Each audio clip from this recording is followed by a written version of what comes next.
Hello, everybody. It is Nika C, and I am your host for Mind Your Business. And tonight, my guest is Miss ReGina Smithwick. She was born in Harlem, New York, raised in Mount Vernon, New York, and Teaneck, New Jersey. She now resides in Winterville, North Carolina, with her three children. She is the founder of ReGina Smithwick Enterprises LLC, providing certified life coaching. She is also the creator and producer of talk show and podcast Let's Talk 1943. And in addition, she is a motivational speaker and author of Adoption, the Unknown Blessing. She also publishes many self-help journals available for purchase on Amazon. And she attended Virginia State University and received her Master of Science degree in Organizational Leadership. She is also a proud member of Zeta Phi Beta Sorority Incorporated. And tonight she is my guest on my Nurture and Drive Your Business. So welcome and thank you so much for being a guest. Thank you. I know I read your bio and that's a lot, but it always is better coming from. So tell us in your own words who you are, what you do, and why you do it. I am ReGina. I am royal, educated, gorgeous, innovative, nice, and amazing. And I'm a child of God. Praise Amen. God. That's who I am. So now what do you do? I do a little bit of everything. You kind of said it in the bio, but what I'm passionate about is my show, Let's Talk 1943. 1943 is basically my father's birth year. He passed away in 2012. So that's my way of giving him his little homage there, trying to put him in the show. But my goal is to motivate, to uplift, and to empower my audience by giving them information and doing similar what you're doing with your platform. It's just kind of educate people, give them some information they could take and ponder on. And always say you take some and you leave the rest, whatever you can use, but just be your true self, and just learn that you're always educating yourself. You're always growing. It never stops. So that's my passion is. I did write a book called Adoption, Unknown Blessing. That was the journey of my adoption and finding my birth family and everything else. So that is passionate to me because I love to help adopted and foster children because it is it's a journey. That's a journey, and people don't understand it unless you go through it. So those are the two passions that I'm working on right now between the adoption sector and as my talk show as well. Okay, well, we've got a lot of commonalities here just hearing you talk. My dad also passed away in 2012. I'm an only child. I didn't have any sisters or brothers. Me either.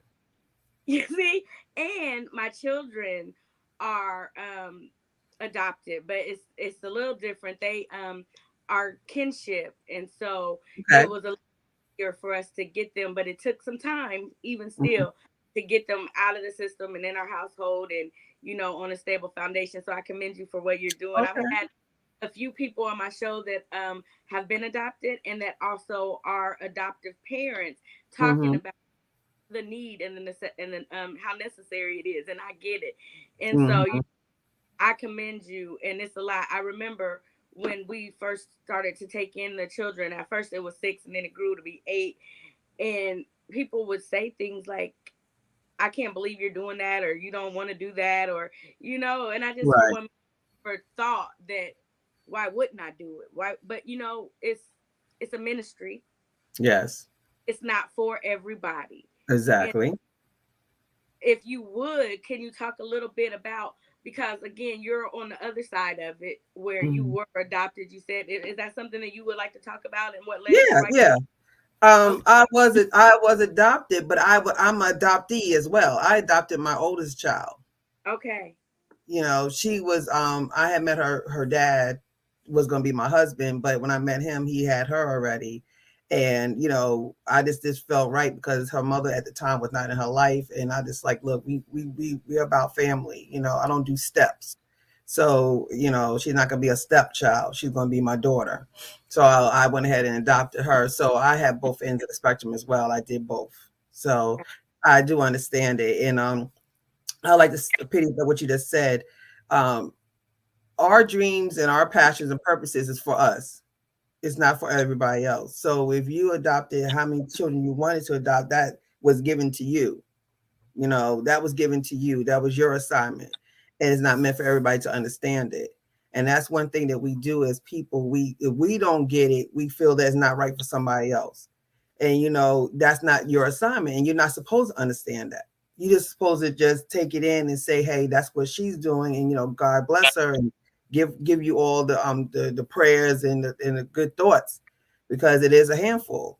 But if you're able to handle it, that's on you. So I That's just it. want to say that, because a lot of people want to put their insecurities and their ways on you, because that's something that they won't be able to do. Well, if I could share something with you before you Mm-hmm. go, I told my Yeah. husband we've been together for 25 years, and we got married in our 20s, and we got our first child in our 30s when I turned 30. And I thought it was hilarious because before that, everybody says, you guys aren't going to have kids. You don't want kids. What are you waiting on? What are you doing? Why are you not having kids? Then, as we started bringing in more children, it was, oh, Okay, we gonna stop. for you. And I was just like, what? Why are you going to pray for me now? Before y'all was thought I was the enemy of children. Now you're telling Mm-hmm. me you're gonna, and again, like you said, it took me a while to learn that this is my assignment, and I get it. And me and my husband together, we get it, and we do it together, and it's a labor of love. we, Mm-hmm.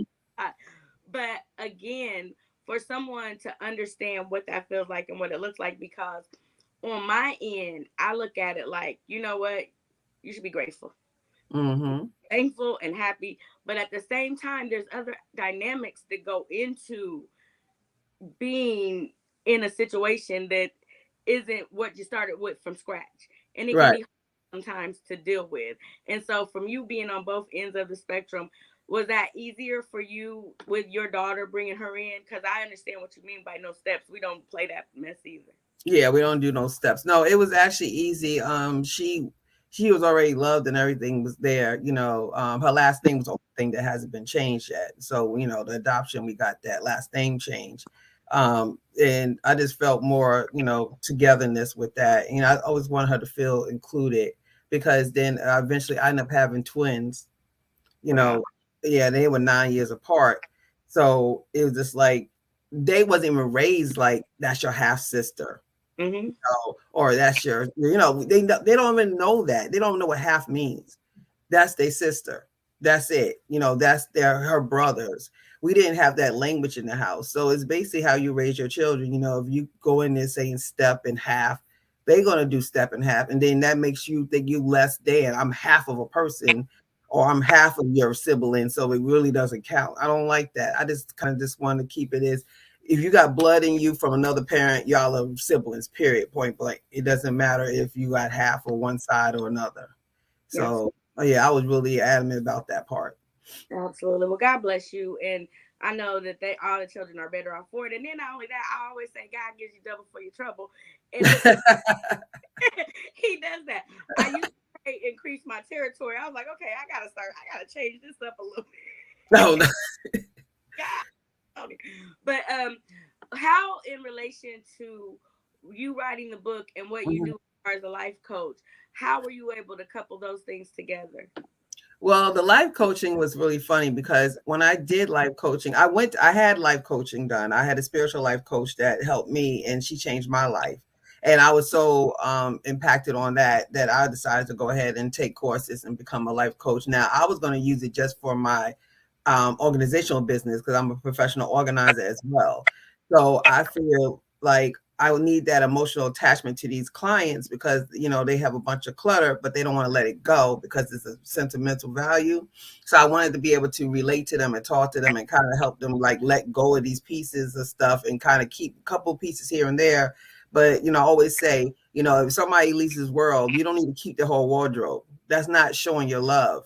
You just keep maybe 3 items that's really sentimental to you and get rid of all the other stuff. That stuff doesn't matter. It's what's in your heart. So I was doing it for training for that particular segment like there. But then as I started doing the show and I started writing the books, and then I started being an advocate for adoption, it came into play and it helped me out. So they're like, God always had these plans that he don't tell you about, right? So he just gets you prepared, and then you actually able to use these things in all these sectors that I wasn't even thinking about doing. So that's how I end up being a life coach. Now I do um, we talk on the show, I give advice and stuff on the show, and it's my truth, but it comes a little bit in that I always put in a little bit what I learned in my life coaching inside of my answers sometimes. So it's kind of like coded in there with my opinion. But I'm going to have a workshop in March. It's called Ring Out Your Sponge. And I actually have a workbook is on Amazon as we speak, that you could get now.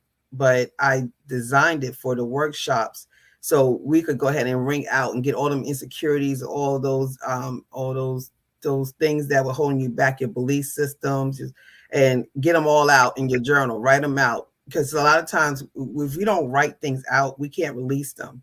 And so you go keep it in your head all the time, but it doesn't release until you write it out and you can get rid of it, and reading it back to yourself is kind of making yourself accountable.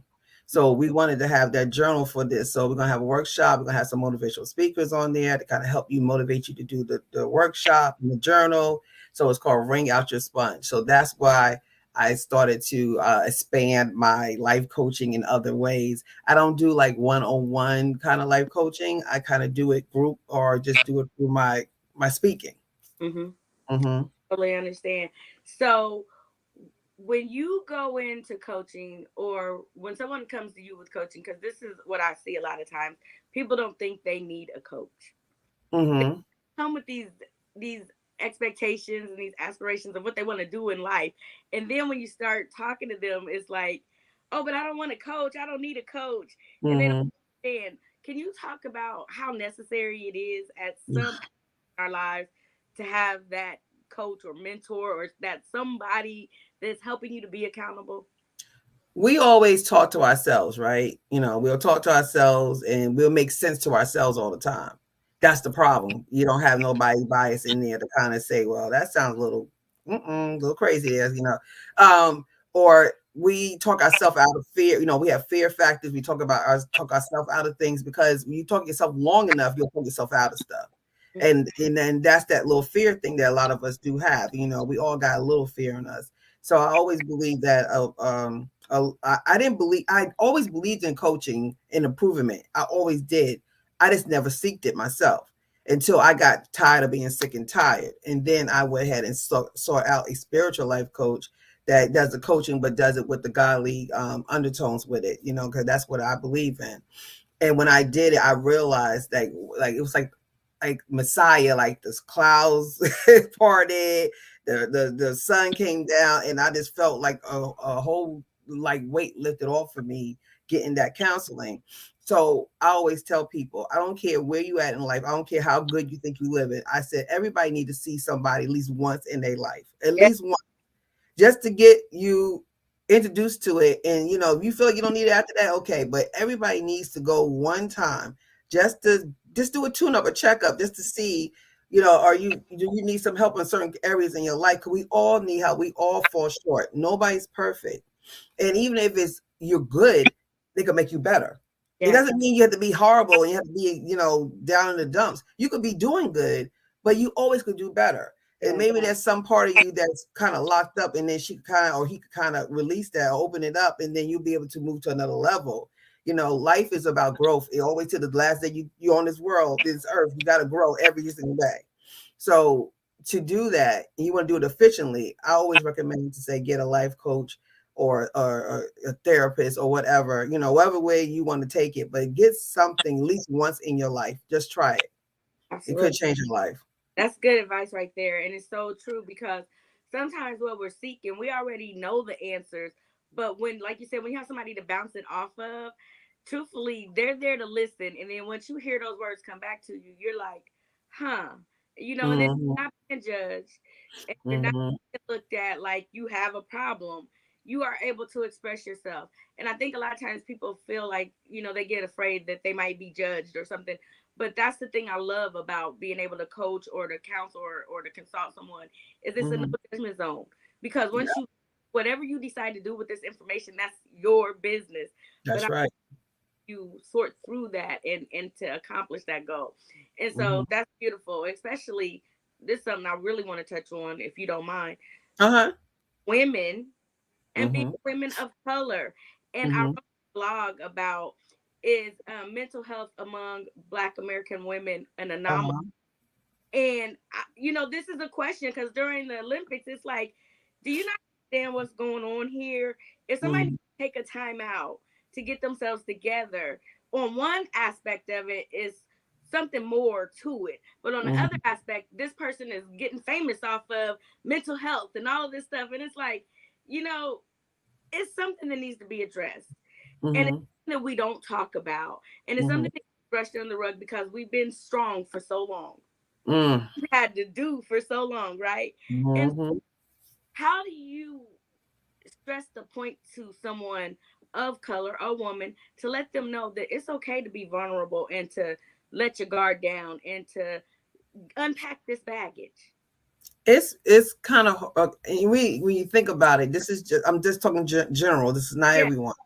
But we the last couple of generations, I would say the last 20, 30 years, the families are set up a little different now, than they were when we were growing up or even before then. We have a lot more single mothers out here now. For whatever reason, we have more single mothers out here now. And so now the mother is now being the father and the mother in the relationship. They are being the disciplinarian, they are being the teacher, the nurse, the everything in wrapped up in one, and it doesn't allow us to be vulnerable you know and I can speak on my behalf. I was married and I've been divorced for over about 12 years now, and I was married for 12 years, so almost been divorced as long as I've been married. And I am a single parent. My the father, of course, is in their lives, and he's a great co-parent, but he doesn't live in the state. So the day-to-day stuff is going to fall on me. I'm going to teach, teacher conferences. I'm doing, if you sick and I got to do this, I got to take you here, take you there. I'm doing the daily stuff. So you grab this role that you didn't ask for, but you have to take it. And so when you need to be vulnerable, and even in relationships, when you want to date or, get into another relationship, you got to kind of like reprogram yourself, because you're so used to being in charge and so used to being that power person. When you try to date and get somebody in your life, you got to remember, like, both of y'all can't wear pants up in here. Somebody has to, that's the way the relationship's supposed to be ran. If you're traditional, now, there's people that's different ways, but a traditional relationship, the man's supposed to be the man of the house, and you can't be the man too with him. And that's why a lot of people are bumping heads, because and it's like I said, it's not our fault, but we're at a point now that it needs to be addressed. Like, how do we kind of soften up a little bit so we can be that woman and able to release, to let them kind of go in and take control of some of the things in our life that we was holding on for so long. We so used to it, and then we go, wait a minute, I don't know you're gonna do it right, I'll just do it because I don't know how you and it's like fire. trust. And I get it, and I go, I'm gonna hold on for one more day because I'm gonna get this thing right eventually, Right. because I spoke to you and said I was the only child, I was independent, I know how, and sometimes, just being that strong, independent person, Uh-huh. even being married for 25 years to the same person, being in a Mm-hmm. relationship, I gotta learn to slow my roll sometimes. That, hey, you've been with this person this long. At what point are you gonna realize that you can trust folks? Trust them. That you can Right. just have to worry about being in charge and taking control of things. And I think that's a growing opportunity that we have every day to realize, there are roles and there are different dynamics. And we're so used, because my husband worked for 19 years and then he got sick. And I was grateful because now I'm like, he's at home and can do the things we decided we wanted to do together. And we're in ministry now. But before, it was like I felt like a single parent because I was doing everything, working and taking care of the kids and Mm-hmm. going to the things, and I'm Mm-hmm. like, he came home and was like, "What you do all day?" What? Wait, what? So Yeah. first thing I did was unload on him, like, A everything, lot of people do that, right? unload and unload, and I started realizing, some people aren't gonna deal with that for so long because Mm-hmm. it's a two-way street. But Mm-hmm. I think, again, having that outlet and being able to have a way to express yourself without dumping on the people that are the closest to you, That's right. you know. Mm-hmm. it helps you to see more clearly. It helps you to get a better understanding of how to address situations. And then you can go back in and be like, okay, this is a partnership, like you said, in any Mm-hmm. relationship, if it's friends, if it's mother and Mm-hmm. child, husband, Mm-hmm. mother, best friends or sisters. Um, Mm-hmm. I think that what you said is so true about us wearing all of those hats or whatever, and then being able to let our guard down. So thanks for touching on that, because I Oh, think oh yeah, yeah. I mean, that's something that I had to work on, and that's why I always say that it's good to go to someone and talk to someone, because a lot of times we don't realize it, and like, even they had some movies about it that, that said about being, you could still be a strong woman, and but you still could be vulnerable and still be soft and loving yeah, to your spouse or your boyfriend or your whatever it is.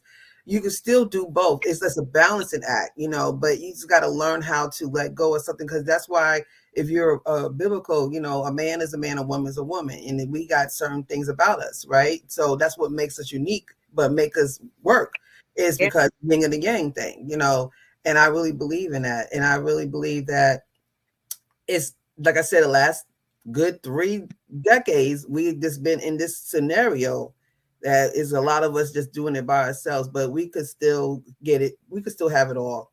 yeah. We could still have it all. We just got to learn how to balance it out. That's all it is. Absolutely. Mhm. So I thank you for coming on and lending your time and your talents. Is there anything that you can share with the audience about life coaching and how to Mhm. get involved in life coaching if they want to get coached or become a coach? Well, in these days, especially, I've been noticing a lot. There's a lot of niches in coaching. Coaching, I'm a certified life coach. I'm just a certified general life coach. But if you want to be a trauma coach or a money coach or I mean, they have coaches for everything. Purpose coaching, goal coaching, anything that you have let's say you have a gift with, or you have something that you are really passionate about, you could hone down into a niche, and that would be beautiful, because then you could focus on just that, and you could perfect that, and then you'll be that person for whoever needs you. So, I know they said that you're supposed to do the general life coaching first, because you need to know the basics, your foundation of what coaching is. And then after that, if you want to get into another niche, you could go ahead and do that, and you'll be certified in something else. We always need help out here, and it's not just getting the coaching, it's who you are, because if you're a person that's open, a person that a person could gravitate to, so don't ever feel that saturated. There's too many coaches out there. It's always hard to turn around and see a coach, but we all are different personalities, and you're gonna just zoo to one of the others. You're not gonna be everybody's cup of tea, and they're not gonna be yours. So don't think about that. Just do whatever God asks you to do, and if He feels that that's a purpose in your life to do it, and I guarantee you, people will come if you're that person that was assigned to do that. So that's what I would say about that. Amen. And where do people find you to work with you if they want to get in a group session? Or actually, you talked about your workshop, so go ahead and tell us when the workshop is, how they can Okay. get that, and how they can get to work with you. My workshop is going to be in March. I don't have a date yet, but it's on my website. And as soon as I get the date on it, because I'm working out with the motivational speakers now, so we're getting that date together. But my website is www.letstalk1943.com. So let's talk 1943.com. My YouTube page is the same name, Let's Talk 1943. If you want to subscribe to my YouTube page, and my shows are every other Sunday. And we do have a lot of episodes on there you can watch. It's all different topics, and we have a great, great time on the show. And so those are the ways you can find me on Let's Talk. Okay, cool. I'm about to put this up here real quick so Okay. find you. So let me just say Yeah. www dot let's talk. 1943.com, and then you'll see the Ring Out Your Sponge conference information. And if you're interested, it has a comment area. You can fill out your name, your email address, and it'll come straight to me, and I will keep you abreast of when the classes will start. And it's gonna be a 4-week class, one day a week for 4 weeks. Okay. It's gonna be a nice seminar, a nice workshop. All right.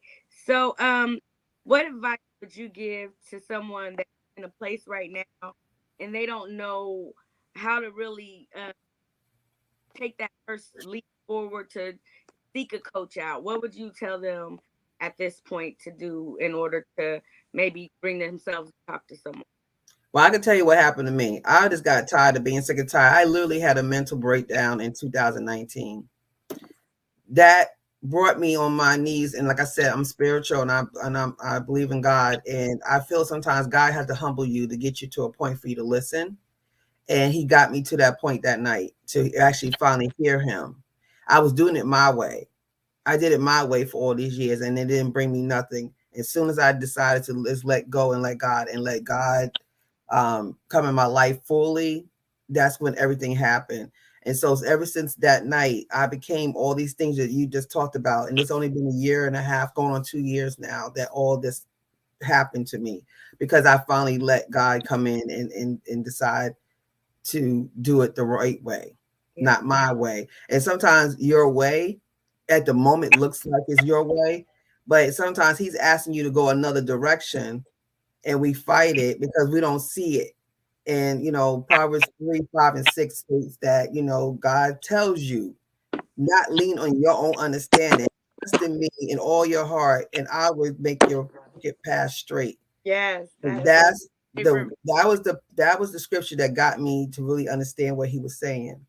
You're not going to understand everything that happens to you, and everything that happens to you is not going to make sense. But if you just trust in him, I guarantee you that your path will be straightened. And that's what happened with me. Amen. Amen. Mhm. Amen.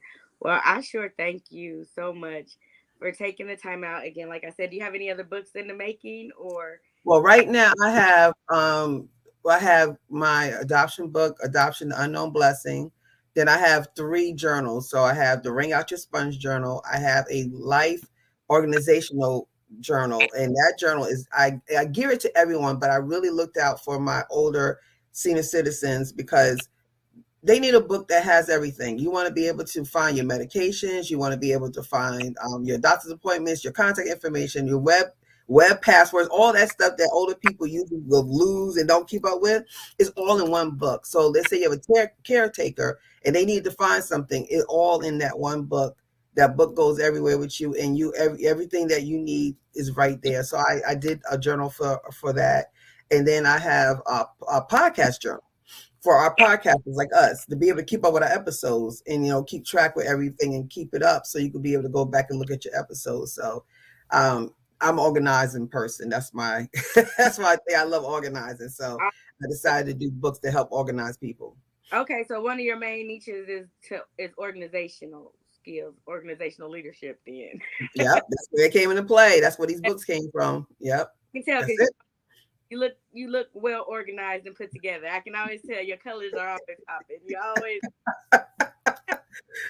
you know, Yeah, it's in me. So I love organization. Organization to me is is really the foundation of anything you do in life. You got to have some kind of organization for you to be productive. So that's just me. you know, I just love how God puts things together. And I can tell you right now, you are my last show that I'm doing for this month. The next Hmm. month I'm doing some things a little bit different. I've been doing this since 2020. I believe I started this podcast in 2020 just to Hmm. give people a safe place to come and tell their story, talk about who Hmm. they are, what they do, why they do it. And I didn't realize I have over 300 videos and half of them aren't even Wow. the podcast yet. And so I'm excited that I've got all this content. But Wow. I heard you speak, and as I was looking at everything that you were doing, we have again so many commonalities because in 2020, what led me to do to relaunch my business because in 2014 I got certified as a life coach in NLP, and I was just all excited. I'm gonna do this, that, and the other. And 6 years, it was crickets. I had I had a client here and there. After Uh-huh. full time job, was a mom, going and doing all of this stuff, serving on boards, just running myself ragged.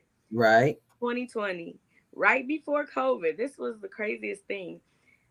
Everything that was going on with my family and the children and everything, some things that happened that didn't go the way that I thought that they were going to go. And one of the children, the baby, ended up going with his father.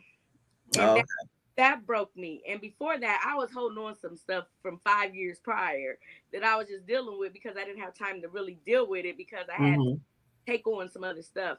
And at that moment, it was like everything came crashing to a halt. It Mm-hmm.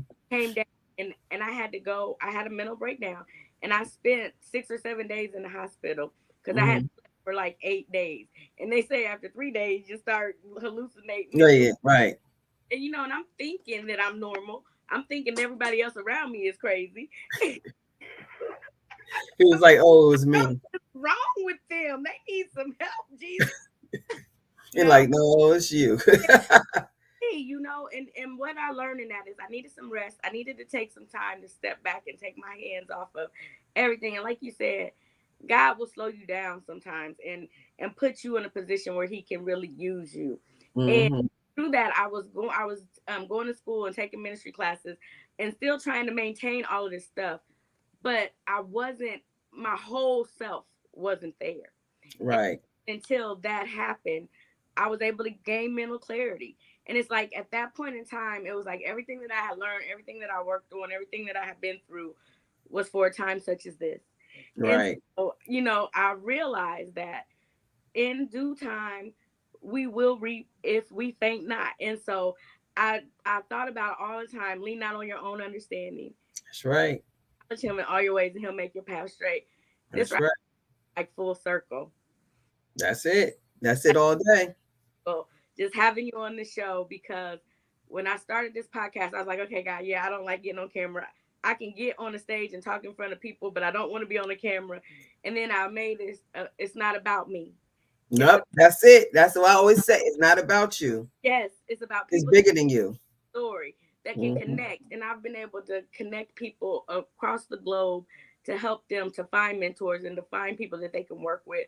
So hopefully there's somebody out there that can use you in some kind of way, learn from your workshop and get some nuggets from you so that way they can make their life better and That's become right. a person and do what it is that they were called to do.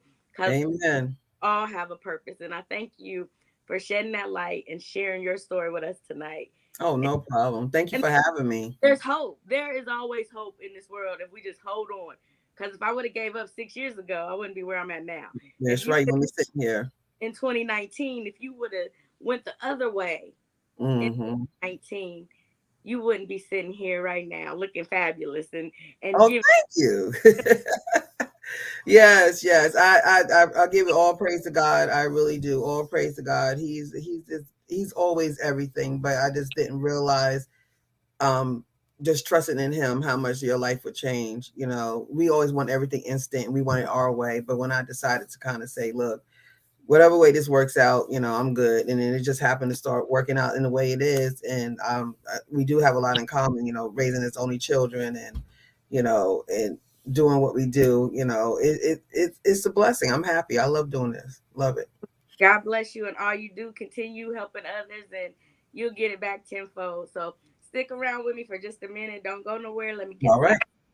So this is Tanika Steens, the Mindful Coach. This is the last show of January. I hope and pray that what's to come leads us to a better place than where we've been. And so if you are in a good place right now, then God bless you and have gratitude and show gratefulness and be happy because sometimes things don't last. That's right. We got to remember those good times because that's what'll get us through those times that we feel like are trying. But we got to remember trouble don't last always No, and it don't. shall pass. So whatever you're going through, don't give up. You can get help because there's people out there that are waiting and willing to help you, to lend you what it is that you are looking for. So let's talk 1943.com. Go check out our sister ReGina Smithwick. Get Yes. her and let this lady shine some light on you. Stay tuned for March, her workshop. Bring out your sponge because we be Bring holding it out. stuff. We be absorbing everything and holding on, and sometimes we be That's right. letting Bring go. it out. But like our sister said, continue to be motivated, continue to uplift and empower, and Hmm. always be educating yourself because there's so much we still have to learn as long as we. So No business. know your assignment because we all Right. We all got one. Know your assignment. Yes. Hold yourself accountable. Life is all about growth. Those are some things that I'm taking away with me tonight. So I hope you were able to get something out of this. If you weren't able to catch the live, hopefully you'll catch the replay. And if not, you'll be able to hear this on the podcast in the future. Other than that, you have a good evening. Be blessed. Remember, as always, you were created with a purpose. Now go be great. Thank you. Thank you.